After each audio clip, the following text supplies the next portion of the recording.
Usineonline.com, votre pergola, store, carport, menuiserie et portail, direct usine en promotion moins 30% et livraison offerte. Cliquez, commandez et profitez sur Usineonline.com. Il est 9h01. Parlons vrai. Merci d'être avec nous. Laurie Leclerc pour les dernières informations. Laurie, bonjour. Bonjour Jean-Jacques, bonjour à tous. Le Premier ministre Gabriel Attal face à sa première motion de censure déposée par la gauche. Elle sera défendue dès 10h à l'Assemblée nationale par Manuel Bompard, député des Bouches-du-Rhône, coordinateur de la France Insoumise, invité ce matin sur Sud Radio. Pour lui, la base, c'est qu'un Premier ministre qui vient d'arriver demande un vote de confiance et il n'a pas voulu le faire. La semaine dernière, il a présenté un programme de souffrance générale avec des augmentations de l'électricité, du gaz, des autoroutes. Notre responsabilité, c'est de censurer le gouvernement. Manuel Bompard qui s'est exprimé et qui a affirmé également la position de la France Insoumise sur la Chine. Il n'y a, selon lui, qu'une seule Chine. Taïwan, c'est la Chine. Il s'est également exprimé sur l'hommage prévu mercredi aux victimes du Hamas de l'attaque du 7 octobre. Il y a 5 familles de victimes qui ont écrit au président pour lui demander de ne pas nous inviter. Emmanuel Macron a décidé de nous inviter. Je peux comprendre les familles, je veux les rassurer. Il est nullement dans notre intention de créer une polémique. Nous avons condamné par toutes les formes les actions commises par le Hamas. Dans l'actualité également, après les agriculteurs, la colère aujourd'hui des apiculteurs. Action coup de poing depuis ce matin à 8h pour dénoncer la concurrence déloyale de miel étranger à prix cassé. Ils veulent également défendre leurs revenus et dénoncer la régression des normes environnementales. L'assaillant de la gare de Lyon, toujours en garde à vue. L'homme de 32 ans est de nationalité malienne, en situation régulière en Italie depuis 2016. Il aurait exprimé dans son compte TikTok sa haine de la France. Le pronostic vital de l'une de ces 3 victimes était encore hier engagé. François Bayrou, haut commissaire au plan, est dans l'attente d'une décision judiciaire ce matin dans l'affaire des assistants parlementaires du MoDem. Il risque 30 mois de prison avec sursis, 70 000 € d'amende et 3 ans avec sursis d'inéligibilité. L'ambassadeur de Russie en France convoqué par le Quai d'Orsay, le ministère des Affaires étrangères, qui veut réitérer sa condamnation après la mort de 2 humanitaires français la semaine dernière dans un bombardement russe en Ukraine. Le Quai d'Orsay qui veut également dénoncer la désinformation de la Russie visant la France. Au Sénégal, après un week-end d'affrontements entre manifestants et forces de l'ordre, les députés examinent aujourd'hui la demande du président Macky Sall de reporter l'élection présidentielle. Elle aurait dû se tenir le 25 février prochain. On termine avec les courses pour son pronostic hippique. Jean-Paul Delperrier qui vous conseille le quintet de ce lundi sur l'hippodrome de Cagnes-sur-Mer dans la 2e course, départ 13h55. Vous pouvez jouer les numéros 4, le 2, le 3, le 7, le 16, le 9, le 11 et le 10. Les pronostics de Jean-Paul Delperrier sont à retrouver sur sudradio.fr. Vérissure, le numéro 1 des alarmes en France. Rendez-vous sur vérissure.fr pour votre demande de devis gratuit. Vérissure présente. Sud Radio, parlons vrai chez Bourdin, 9h-10h, Jean-Jacques Bourdin. Il est 9h04, merci d'être avec nous à 9h04 sur l'antenne de Sud Radio, 0826 300 300, vous n'hésitez pas à réagir, vous appelez, vous êtes là avec nous, c'est votre espace.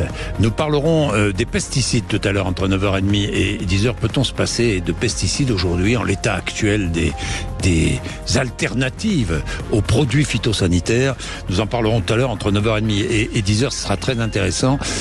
Il est 9h04. En attendant, vous avez la parole. Maxime Trouleau est là avec nous. Bonjour Jean-Jacques. Maxime, bonjour. Maxime, commençons avec la motion de censure aujourd'hui. Oui. Tout à l'heure, Manuel Bompard va la défendre. Il était là.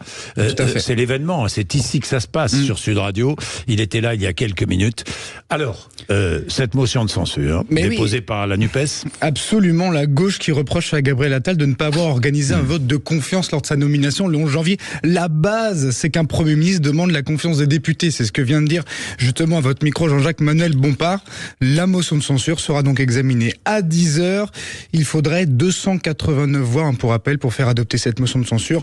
Elle a peu de chances d'aboutir. Pour rappel, d'ailleurs, Elisabeth Borne avait été confrontée, Jean-Jacques, à 31 motions de censure. Oui, après des 49-3. Absolument, aucune n'était passée. Sauf en mars dernier, ça s'est joué tout de même à 9 voix près. Bien, nous parlerons des SUV tout à l'heure. Nous parlerons des premiers décrets concernant les agriculteurs, le prix du gaz, la sécheresse, mais tout de suite, sur la motion de censure, vous êtes là, Franck, par exemple, est là, et Abdelak aussi. Franck est narbonnais. Franck, bonjour. Bonjour. Et bonjour Abdelak est à Mont-de-Marsan dans les Landes. Bonjour Abdelak. Bonjour Jean-Jacques. Bon, alors, Franck, motion de censure. Vous soutenez cette motion de censure, Franck? Oui, complètement. Je suis plutôt sympathisant LFI. Oui. D'ailleurs, j'en profite pour féliciter Manuel Bompard sur l'ensemble de ses interventions et au niveau des gens que je rencontre qui ont un petit peu les mêmes idées politiques que moi, par exemple, un énorme support face à la polémique Routel Krief d'il y a quelques semaines en arrière, qui effectivement avait été imbuvable. Et je trouve que Manuel Bompard a tout à fait raison de ne pas se laisser mettre dans les cordes et prendre des coups sans... C'était quoi déjà? Rappelez-nous cette polémique Routel Krief, je me souviens plus très bien. C'était encore des histoires de, on va dire, une présentation des positions LFI qui sont complètement caricaturales. Vous n'avez pas condamné ci, vous n'avez pas dit ça, vous n'avez pas fait le tweet au bon moment, etc., etc. De la politique politicienne, comme c'est insupportable. Non mais Franck, parlons plutôt de la motion de censure. Non mais attendez. Ne vous inquiétez pas, vous allez pouvoir parler de la motion de censure. Ouais. Non, je voulais simplement préciser que parfois, vous avez entièrement raison, il faut de la clarté en politique. Le problème avec les politiques, et c'est vrai à la France Insoumise comme partout ailleurs, comme dans tous les partis, c'est que parfois, les politiques n'assument pas leur position et ne disent pas clairement ce qu'ils pensent. Et ça, c'est insupportable. C'est le cas des grands journalistes aussi. Par exemple, je trouve que Routel Krief, en l'occurrence, avait une présentation complètement déformée, mensongère. Appelons un chat, mensongère. Quand vous dites que les LFistes, que ce soit Bompard, Mélenchon ou autres, n'ont pas condamné parce qu'ils n'ont pas utilisé le mot terroriste, parce qu'en droit international, ça ne correspond à rien, à part de dire on peut dégommer sans foi ni loi, alors que si c'est non, mais pardon de vous dire. Et ça fait des mois et des mois et des mois qu'on Pardon de vous dire, Franck. Pardon de vous dire, Franck. Mais quand Obono est devant moi et qu'elle ne dit pas et qu'elle reconnaît que c'est un mouvement de résistance. Non, elle n'a pas dit ça. Vous arrêtez de. Mais comment pouvez-vous dire qu'elle n'a pas dit ça? Mais je ne comprends pas. Je ne comprends pas, il arrive un moment où je ne comprends pas. Vous avez l'art de faire dire aux gens des choses. Je dis vous, Monsieur Bourdin, les grands journalistes, etc. Franck, on a l'art de poser des questions et on obtient des réponses ou on ne les obtient pas. C'est tout, c'est pas plus compliqué que ça. Oui, c'est clair, vous êtes d'une neutralité. Vous, comme tous les autres grands journalistes, je parle pas du petit pigiste qui va sur le terrain, qui doit gagner 1300 balles, mais quand on parle de lutte de classe, il serait intéressant, par exemple. Allez-y, Franck. Allez-y, dites-nous tout ce que vous avez sur le cœur, tout ce que vous pensez. Soyez honnête. Je pense, comme d'habitude. Soyez honnête. Je pense qu'il serait intéressant que les grands journalistes, par exemple, puisqu'on parle Parlez de moi, allez-y, puisque c'est sous-jacent. Allez-y. Oui, je dis allez-y, déversez ce que vous pensez. Déverser la haine. C'est ça.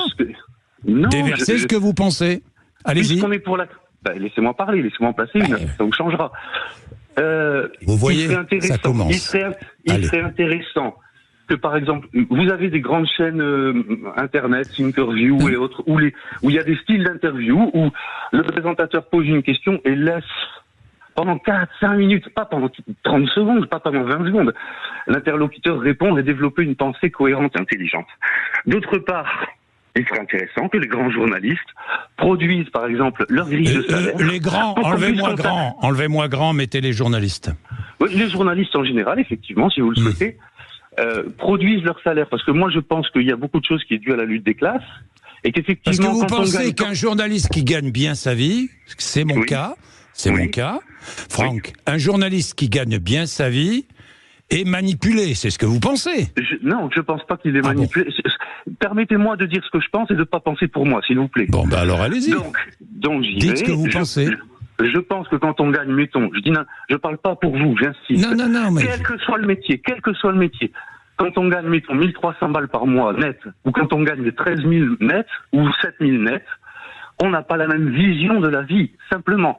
Parce que quand on doit aller faire ses courses, payer son loyer, les factures d'électricité, etc., avec 1300 balles ou avec 10 boules, c'est pas la même. Donc forcément, la lutte de classe se retrouve là. Franck, alors là, je vous rejoins totalement. C'est pas du tout la même façon de vivre. Ça, je vous rejoins totalement. Mais pardon, Franck, il y a ce que vous ne mentionnez pas. Il y a la manière dont on fait son métier.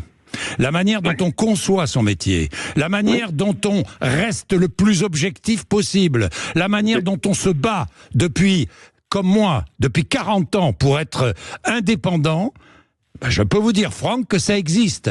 Alors, il y a les conditions dans lesquelles nous vivons, parce que vous pensez que quand on gagne bien sa vie, on ne voit pas la misère, on ne voit pas les difficultés des uns et des autres, parce que vous pensez, Franck, qu'on ne rencontre pas des hommes et des femmes qui souffrent, parce que vous pensez qu'on vit uniquement enfermé dans notre monde.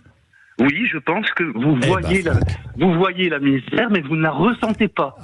Dans votre chair. Parce que vous pensez, Franck, qu'on a toujours très bien gagné notre vie? Parce que vous pensez, Franck, que quand on a commencé, comme moi, ou comme tant d'autres, qu'on a commencé dans une chambre de bonne avec l'eau sur le palier, vous pensez qu'on n'a pas connu la difficulté? Oui, je pense qu'avec les années, si par exemple vous avez été dans le dur à 20-30 ans et puis que vous avez 60 piges et que vous gagnez 10 fois ce que vous gagnez avant, oui, il y a des gens qui peuvent changer. Il y a des gens qui peuvent rester très carrés. Il y a des gens qui vont rester fidèles à leur... on va prendre par exemple un sportif qui va faire fortune à 25 ans, qui est d'origine, je sais pas moi, de tel pays, de tel village, et qui va retourner dans son village pour faire un centre de formation, etc.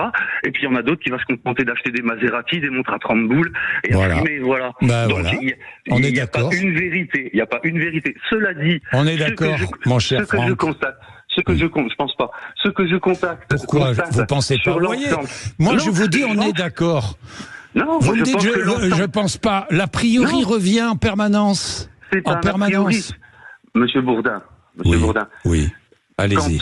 Quand on va dire 9 milliardaires détiennent 90% de la presse, ils ont même pas besoin de mettre en place des gens en leur disant tu dois dire ça, tu dois pas dire ça.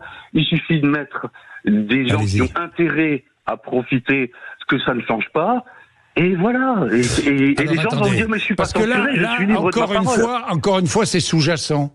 C'est-à-dire que le journaliste qui est employé par ce milliardaire, si je vous comprends bien, Franck, il n'a pas liberté et il perd son indépendance. C'est ce que vous dites, Franck. Non, vous m'avez pas compris, justement. Ah bon. Je dis que lui, il a l'impression d'être...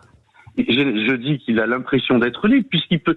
Il n'a pas l'impression d'être libre. Il est libre quand il veut. Il est libre de développer ses idées de riche. Voilà, en gros.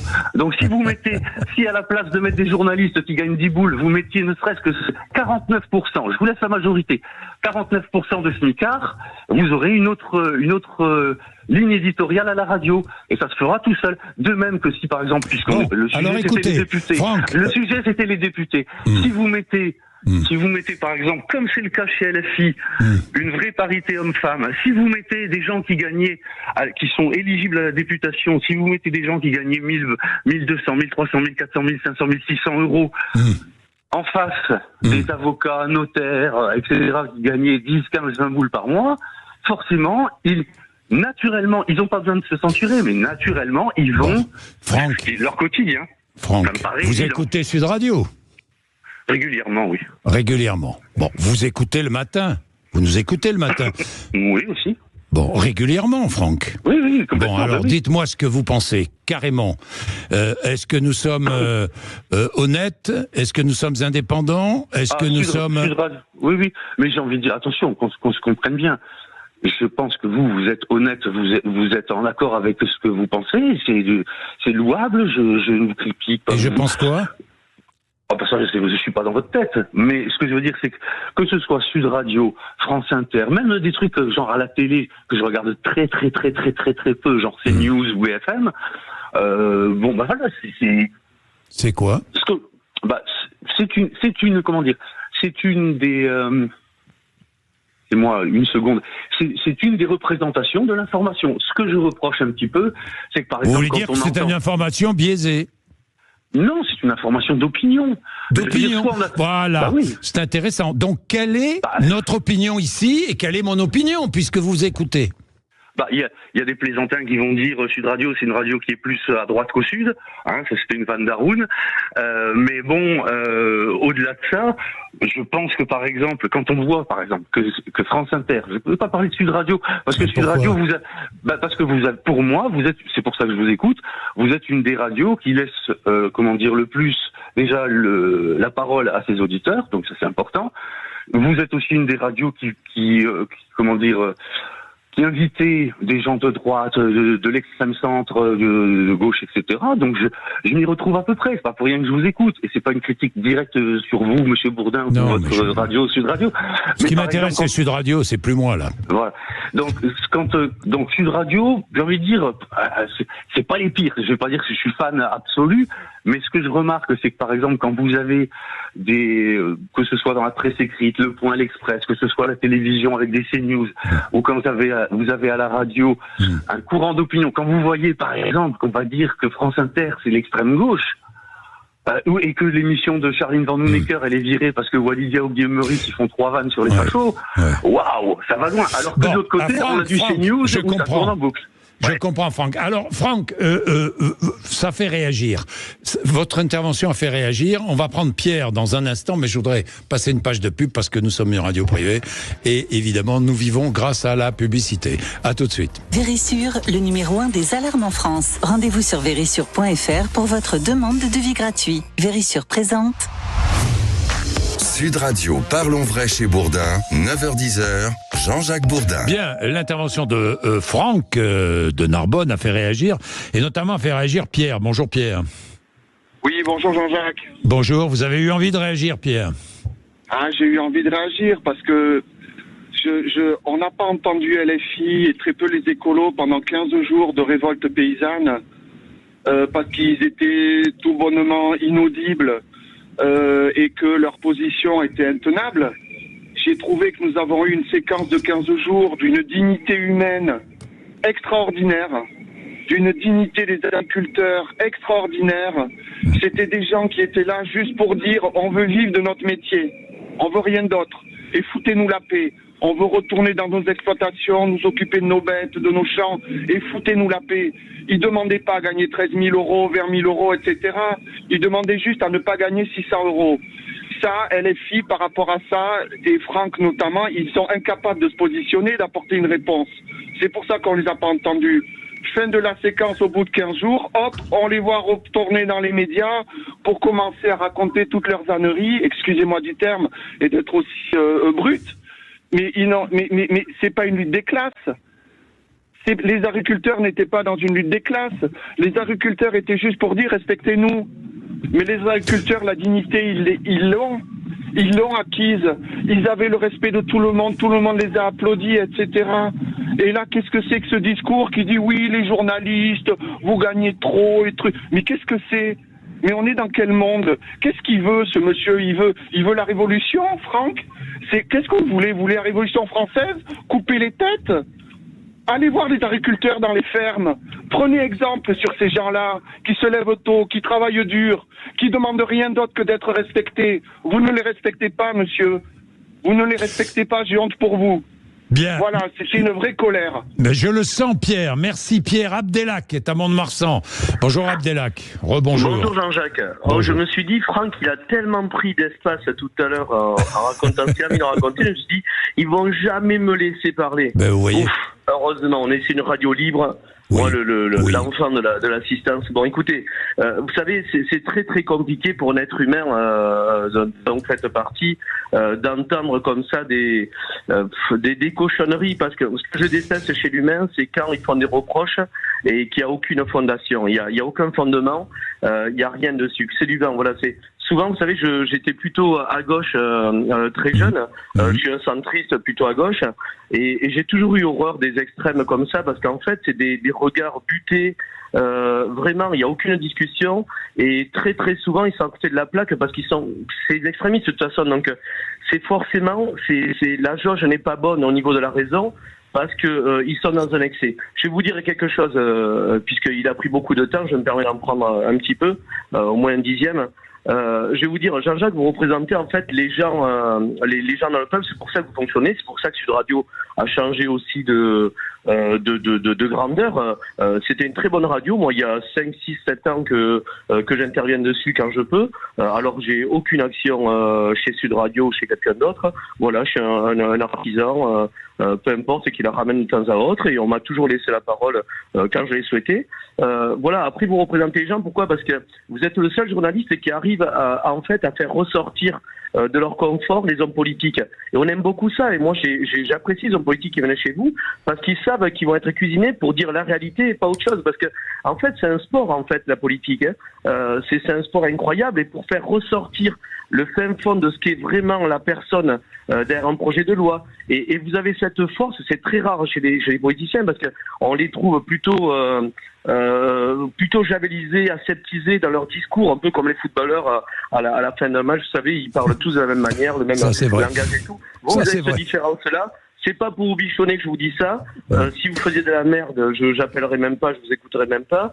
Voilà, c'est juste ça. Si vous êtes revenu sur le devant de la scène après avoir été éjecté pour des raisons politiques d'autres radios, c'est parce que vous représentez ça, et je vois quelle dimension a pris Sud Radio, qui était libre avant même que vous arriviez, qui était indépendante avant même que Jean-Jacques Bourdin arrive, qui a gardé en plus la majorité des gens qui travaillaient avant dans cette radio. Donc voilà, j'aime pas ce côté gratuit, parce que c'est sûr que, comme moi, hein, je dis ce que je veux, c'est gratuit, hein.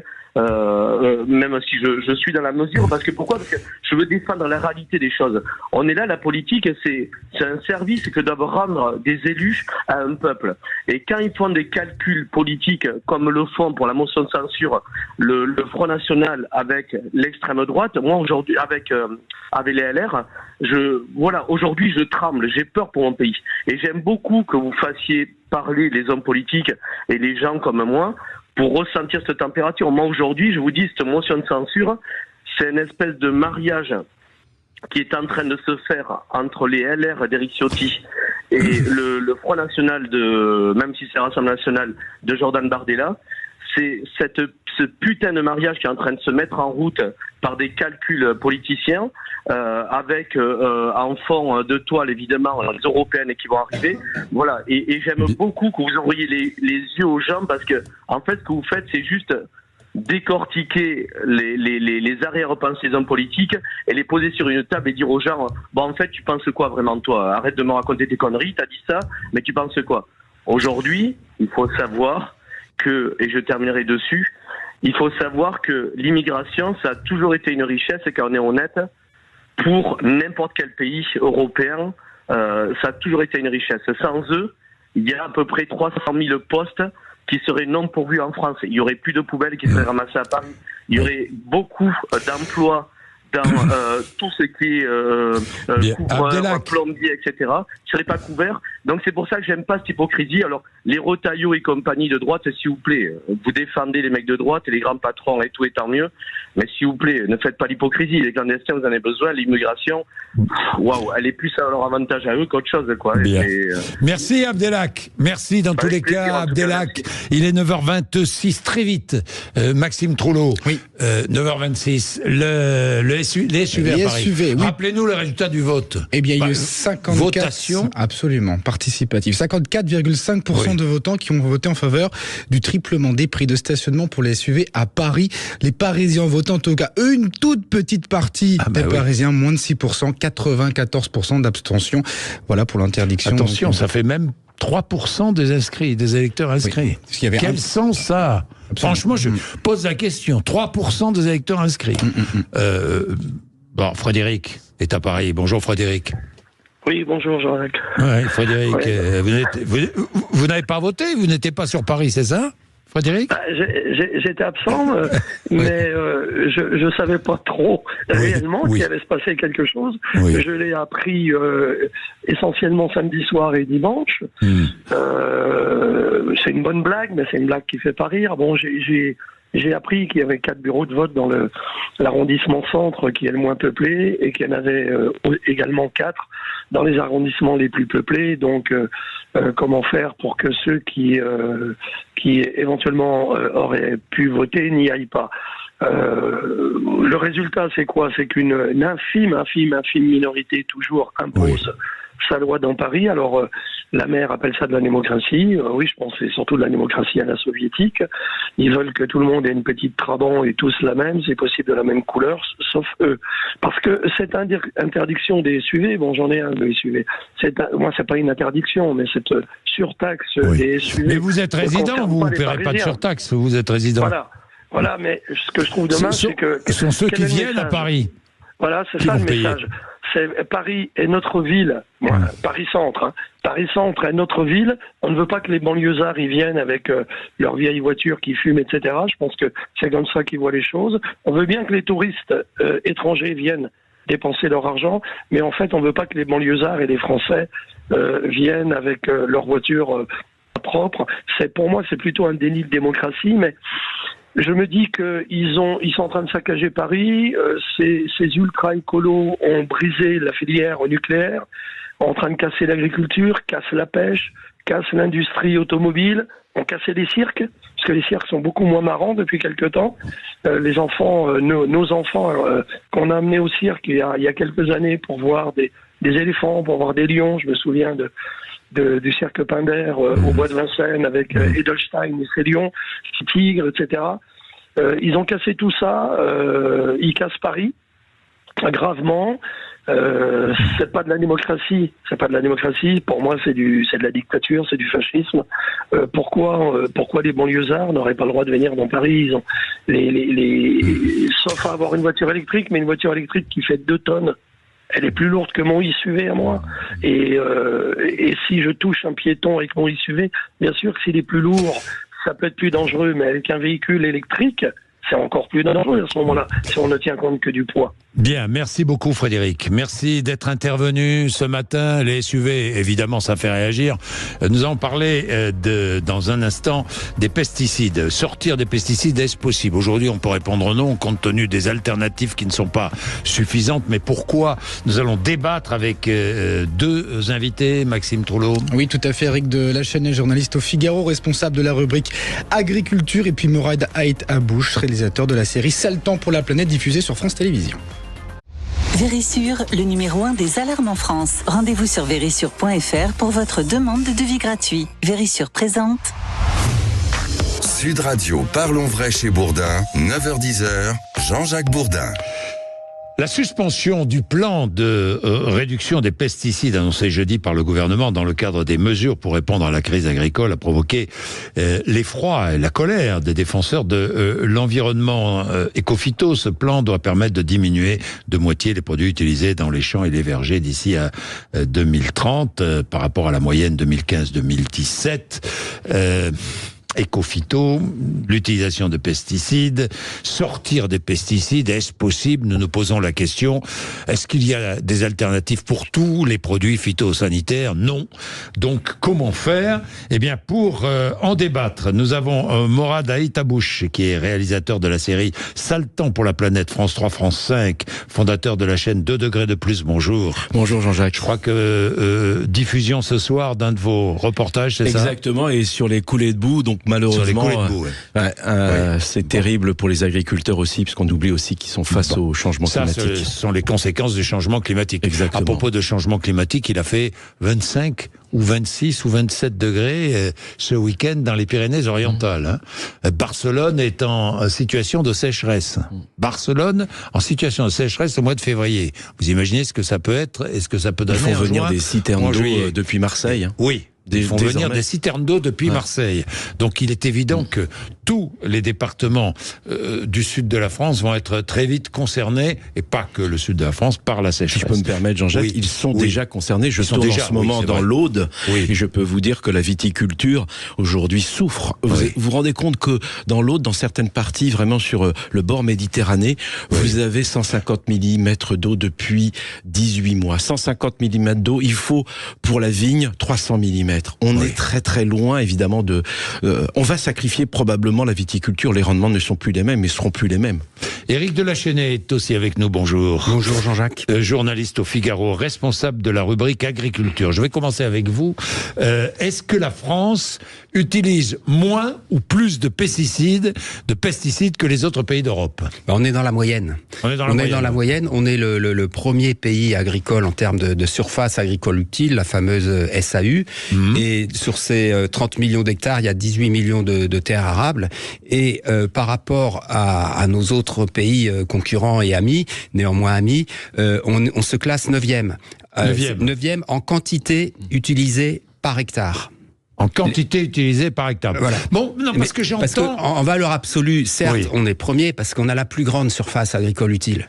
Mais en quantité, c'est ça le plus important. Quantité utilisée par hectare, on est 9e. Non, mais je vous dis ça parce qu'on nous dit sans cesse, j'entends sans cesse, les autres pays d'Europe nous envoient des produits qui sont de moins bonne qualité parce qu'ils utilisent plus de pesticides que nous. C'est pas toujours vrai.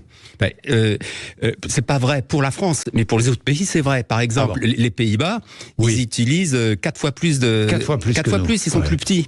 Donc ils sont obligés d'avoir des rendements plus importants. Oui, mais à l'hectare. À l'hectare, c'est 4 fois plus que chez nous. Plus à l'hectare. Plus de 4 fois plus. Et l'Espagne, par exemple? L'Espagne, je n'ai pas le chiffre exact. Donc je voudrais pas, parce que c'est facile aussi d'attaquer nos amis espagnols, mais c'est vrai qu'ils ont la main facile, mais je n'ai pas le chiffre exact. J'ai obtenu ces données de l'eurodéputée Anne Sander, et elle m'a donné ce chiffre pour la France. Elle m'a donné le plus bas, c'est la Roumanie. Le plus bas, c'est la Roumanie. Oui. C'est le pays qui utilise le moins de pesticides. Tout à fait. Parce que peut-être que les pesticides sont chers. Voilà. Pour ça. À mon avis, c'est plus pour un problème économique. Évidemment. Donc, on utilise les pesticides dans la moyenne européenne en France, si j'ai bien compris. Parce qu'on a fait énormément d'efforts. Il faut arrêter de toujours stigmatiser, c'est une des leçons de ce mouvement, de stigmatiser les agriculteurs comme s'ils étaient des pollueurs et qu'ils cherchaient pas du tout à faire d'efforts. Je vois... On a beaucoup progressé ces dernières années. Oui, bien sûr. Depuis la dernière décennie, énormément. On utilise 3 fois moins de glyphosate à l'hectare. Je vois à l'époque, dans la fin des années 90, on était à 6 litres hectare. Maintenant, on peut utiliser 1,5 litre, 2 litres à l'hectare. Donc, on fait des efforts, on cherche à mettre la bonne dose au bon endroit, et la technique nous aide. La technique par la gestion, vous savez, par satellite, les outils d'aide à la décision, aussi les nouvelles machines. Vous avez des bineuses qui peuvent désherber, non seulement pour les cultures maraîchères, mais maintenant vous avez des formats beaucoup plus importants, des gabarits plus importants, qui peuvent aussi aller dans des champs de blé. Donc, et en plus, ça devient des robots, donc ça fait moins d'heures de tracteur pour les agriculteurs. Donc, il y a quelque chose de très vertueux dans cette démarche, mais surtout de grâce qu'on sort des stéréotypes, et que d'un côté il y aurait les bons, les écologistes, et de l'autre les mauvais, les agriculteurs. Parce que là, c'est plus possible. Et c'est ce qu'a dit le message de cette manifestation, de cette mobilisation de 15 jours. Et en plus, les agriculteurs ont l'appui de la population. 9 Français sur 10, même s'ils étaient coincés dans les bouchons, ils aiment leurs agriculteurs, ils aiment leur agriculture. Oui, il faut peut-être relativiser ces chiffres, parce que l'utilisation des pesticides descend, parce qu'en France, on fait quand même du bio. Donc, dans le bio, on utilise moins de pesticides. C'est pour ça qu'on a des rendements à l'hectare qui relativement paraissent bas, mais parce qu'aussi, on a de plus en plus d'agriculteurs qui se lancent dans le bio. Parce que là, aujourd'hui, ça s'est calmé, le bio. Alors, ça s'est un peu calmé, mais pour de multiples raisons. Mais en même temps, il y a aussi de l'agriculture raisonnée qui est proche du bio. Qui est entre les deux, entre le conventionnel et le bio. Mais le bio, il ne faut pas l'enterrer non plus. Nora, tu as raison, il ne faut pas l'enterrer, c'est 10% des surfaces, 13% des exploitations. Et moi, je connais justement, je lui dis bonjour, Mathieu Perrieux, il doit nous écouter, il est dans l'ordre même. Et bien, il me disait qu'il n'utilise plus du tout de pesticides. C'est possible, mais ça demande beaucoup d'efforts, ça demande un grand saut en avant, et ça fait peur. Il ne faut quand même pas oublier qu'en fait, aux agriculteurs, depuis la Seconde Guerre mondiale, ils ont que des injonctions contradictoires. On leur dit il faut produire pour la planète, il faut nourrir la planète. Après, on leur parle du bien-être animal. Aujourd'hui, on leur dit il faut produire bio. Il n'y a pas d'accompagnement. pendant la pandémie, on a accompagné tous les acteurs, tous les commerçants, etc., pour essayer de sortir de cette crise. Aujourd'hui, la vraie question, moi j'adore le mot transition. Il faut accompagner les agriculteurs pour sortir des pesticides. Pesticides, ça veut dire quoi en anglais? C'est lutter contre la peste. Aujourd'hui, avec le changement climatique, on sait malheureusement qu'il y aura plus de champignons, de mildiou, qu'il y aura moins d'eau, donc il y aura beaucoup plus de maladies. Donc à un moment, qu'est-ce qu'on va faire? Une surenchère dans les pesticides. Là, aujourd'hui, ce qu'on fait, c'est un peu comme prendre l'autoroute en sens inverse.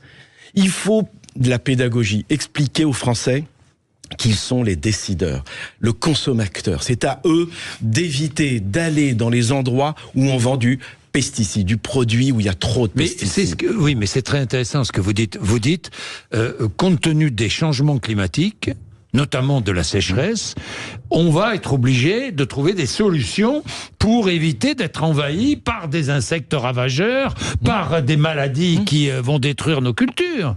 Donc comment faire? Si on prend utiliser plus de pesticides ou trouver d'autres alternatives. Mais existent-elles? Oui, elles existent. Oui, Jean-Jacques, elles existent. Et heureusement, l'agroforesterie. Oui, l'agroforesterie. Voilà, j'allais y venir. Il faut prendre la nature comme un allié et pas un ennemi. Voilà. L'arbre comme un allié. On a trop arraché de haies. Beaucoup trop. Ça, c'est vrai. Et j'écoutais le témoignage, il passe en boucle sur YouTube ou sur X, le témoignage d'un agriculteur qui est dans mon coin, moi je suis de la Mayenne. Oui. Eh bien, il dit, il faudra 100 ans pour que je répare les erreurs de mon grand-père, de mon père et mes erreurs. Donc, il replante des arbres tous les 8 mètres.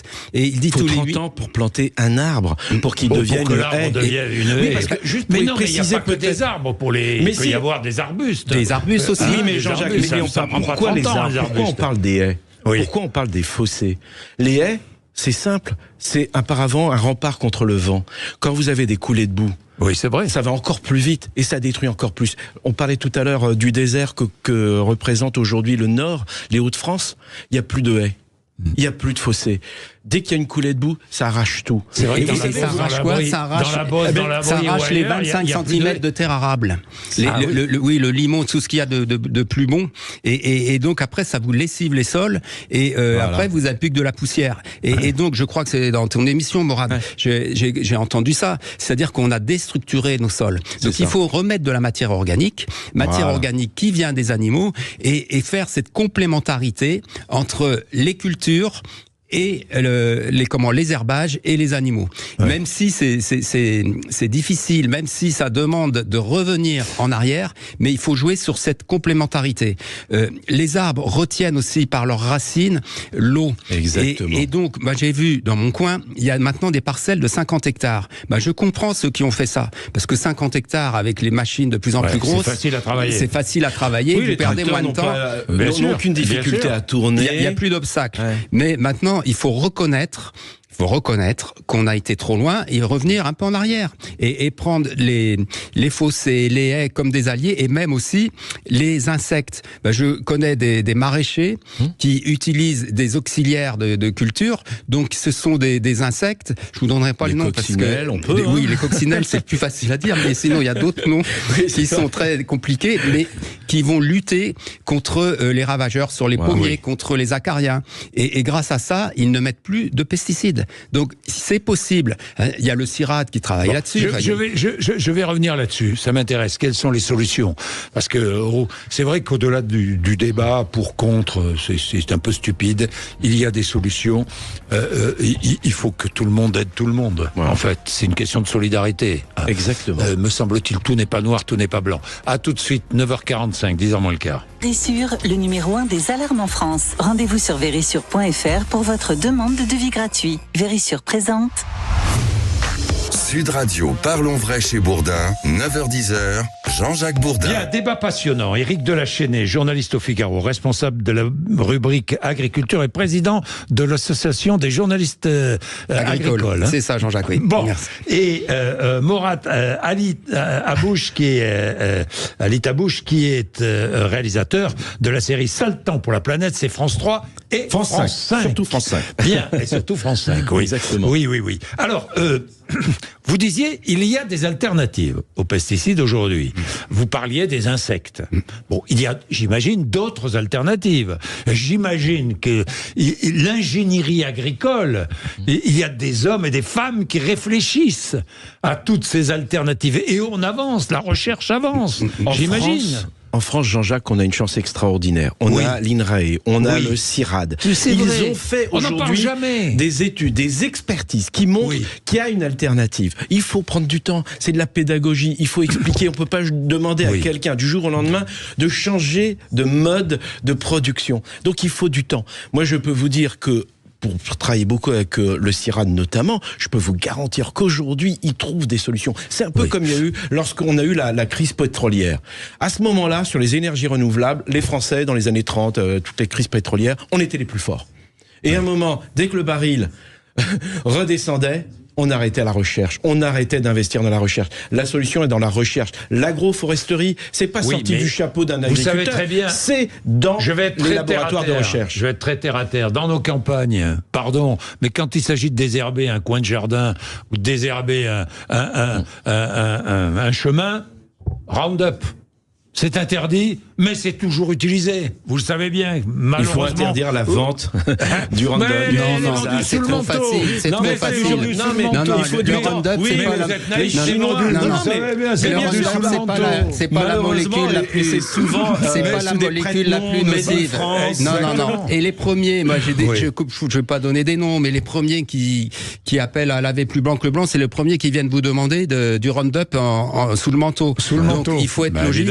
Il y a eu des efforts, je l'ai dit tout à l'heure, sur le Roundup. On en utilise 1,5 litre, 2 litres à l'hectare. Avant, c'était 6 litres. Maintenant, quand on met les gants, on met les masques de protection, les combinaisons, parce que les premières victimes, ce sont les agriculteurs. Les premières victimes des pesticides, ce sont les agriculteurs. Donc, s'ils en mettent, c'est pas par plaisir. Et donc, après, tant qu'il n'y a pas la véritable, enseignement de cette crise, c'est que désormais, alors tout le monde se focalise sur Ecophyto, mais il y a une phrase quand même qui est très forte, c'est sans solution alternative, on ne retirera plus, il y aura plus d'interdiction de molécules. Et ça, je trouve ça très bien, parce que ça va forcer tout le monde à aller dans le même sens. Morad, vous parliez de la recherche, de l'INRA, de CIRAD, oui, c'est très très bien, bien sûr, ça va dans le bon sens. Et il y a aussi le machinisme, les entreprises de machinisme agricole. J'ai appris de la part d'Hervé Lapie, qui est céréalier dans l'Aisne et aussi éleveur, que désormais, il y avait des buses sur les pulvérisateurs et armées de caméras. Donc, avec des caméras optiques qui reconnaissent les mauvaises herbes à détruire. Non. Si. Donc, en fait, la buse, parce que c'est vrai, avant, on était dans l'idée, allez, hop, plus j'en mets, mieux c'est. Allez, hop, plus j'en mets, mieux c'est. Open bar dans le champ, je sors mon pulvé, open bar, j'en mets partout, même s'il n'y a pas besoin, même s'il y a un rocher. Maintenant, il y a des caméras au bout des buses et qui reconnaissent l'herbe à tuer et elles s'ouvrent quand c'est cette herbe-là, elle se ferme quand il n'y a pas besoin d'en mettre.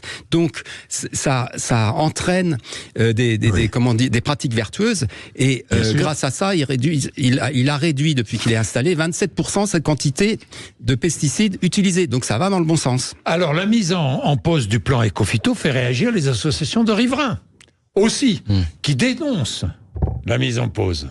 J'ai vu, elles estiment être des victimes collatérales de cette mise en pause. Oui. Alors, encore une fois, la question aujourd'hui, c'est nous sommes tous victimes des pesticides. Globalement. Pourquoi ? Parce qu'il fallait être productif fin de la Seconde Guerre mondiale. Il fallait, encore une fois, nourrir la planète. Donc, c'était une solution. Aujourd'hui, on a d'autres solutions. Encore une fois, la recherche avance à grands pas. Mais attention, parce que... donnons du temps au temps. Donnons du temps au temps, de la pédagogie, expliquer factuellement pourquoi il est important de faire ceci ou faire cela. Mais attention à la mécanisation, parce que on oublie aussi le démembrement. C'était pour, évidemment, que nos agriculteurs, nos paysans, remembrement, vivent mieux, etc. Aujourd'hui aussi, ce qu'il faut dire, pourquoi on a coupé les haies, pourquoi on a retiré les fossés ? Parce qu'aujourd'hui, et vous le verrez au salon d'agriculture, Il y a des constructeurs de tracteurs, etc. Tout au GPS. Il n'y a plus un paysan, il n'y a plus un agriculteur dans la cabine. Et donc, tout est automatisé. Avec les GPS, vous allez tout droit, vous tournez, etc. Donc, quand il n'y a pas de haies, quand il n'y a pas d'obstacle, tout va bien. Et vous allez très très vite et vous économisez. Mais il y aura bientôt des tracteurs autonomes. Mais il y en a déjà. On y est déjà. Il y en a déjà. Il y en a déjà, oui. Et on en a vu au n'oublions salon pas du machiniste agricole à Villepinte. Oui. L'érosion des terres, c'est l'érosion des paysans. Aujourd'hui, quand on parle du bien-être paysan, parce que c'est important, tout à l'heure on disait qu'ils étaient les premières victimes des produits qu'ils aspergeaient. Évidemment qu'il faut aller vers des capteurs qui permettent de vraiment doser, etc. Ça, c'est une solution, parce que j'aime le mot transition. Les chambres d'agriculture, aujourd'hui, sur le goutte à goutte aussi, parce que l'eau est un vrai problème. Donc, il faut aller de plus en plus vers quelque chose qui soit chirurgical. Au sens où on va aller vraiment mettre ce qu'il faut, mais pas plus. Le problème à un moment, c'est qu'on a aspergé. Et donc, encore une fois, moi je répète, les riverains et les consommateurs, ce sont les premiers qui peuvent aider les agriculteurs, aider tous ceux qui aujourd'hui nous permettent d'être en pleine forme parce qu'on mange bien en France. C'est eux qu'il faut aider. Et donc il faut, quand on va quelque part, toujours avec discernement, responsabilité, acheter. Je suis sûr qu'Éric, il va pas forcément dans les supermarchés. Non, pas forcément. Non. Et surtout pas ceux qui payent pas le prix juste aux agriculteurs. Et ça, je veux être cohérent. Oui. Vous parliez de cycle patron, c'est vachement bien. Vous avez vu d'ailleurs que Leclerc, peut-être faites-vous allusion à Leclerc, que Leclerc a rappelé des légumes ayant dépassé la limite autorisée des pesticides. Voilà. Il n'y a plus de contrôle. Il n'y a plus de contrôle. Et en plus, c'est le magasin lui-même. Voilà. C'est le magasin lui-même qui a retiré l'enseigne elle-même, qui a retiré le produit. En disant au trop départ, de pesticides. C'est fou. C'est fou. Et en disant, Jean-Jacques, quand même, que parce que c'est ce que je trouve le plus fou, c'est pour améliorer le pouvoir d'achat des Français. Donc ils vont aller chercher à l'étranger. Ils ont même demandé au gouvernement d'ouvrir les frontières pour permettre à tout le monde y va produits. aussi. Mais je pense que c'est un problème de conscience personnelle, individuelle et de responsabilité collective. Et moi, je voulais revenir sur ce qu'a dit Jean-Jacques tout à l'heure, sur les zones de non-traitement. C'est pas parce qu'on arrête et qu'on met en pause. On met en pause, c'est pour reprendre avec d'autres outils, parce que les outils actuels comme le NODU n'est pas réaliste. Donc c'est pas parce qu'on met en pause qu'on arrête tout. Les chartes avec les agriculteurs des zones de non-traitement, des fameuses ZNT, pour pas que les agriculteurs traitent trop près des maisons, ça c'est très bien. C'est très bien, parce qu'il y en a qui font tout et n'importe quoi. Il y en a, ils vont aller jusqu'au mur de la maison pour planter du maïs et gagner quelques euros de plus. Et bien ça, c'est pas possible. Donc il y a des excès aussi dans les deux sens. Les agriculteurs, certains agriculteurs, parce qu'ils ont été trop loin dans l'usage des pesticides, ont créé aussi cette situation et cette défiance. Donc il y a j'ai compris. Il faut regarder des deux côtés. Merci beaucoup, Jean-Jacques. Merci Jean-Jacques. Non, vraiment passionnant, vraiment, franchement. Je le dis sincèrement. Tout de suite, Sud Radio Média, juste après les informations, Christine Bouillot et Gilles Gansman reçoivent l'animateur Cyril Ferraud. Sud Radio, parlons vrai chez Bourdin, 9h-10h, Jean-Jacques Bourdin. Avec Vérissure, le numéro 1 des alarmes en France. Rendez-vous sur vérissure.fr pour votre demande de devis.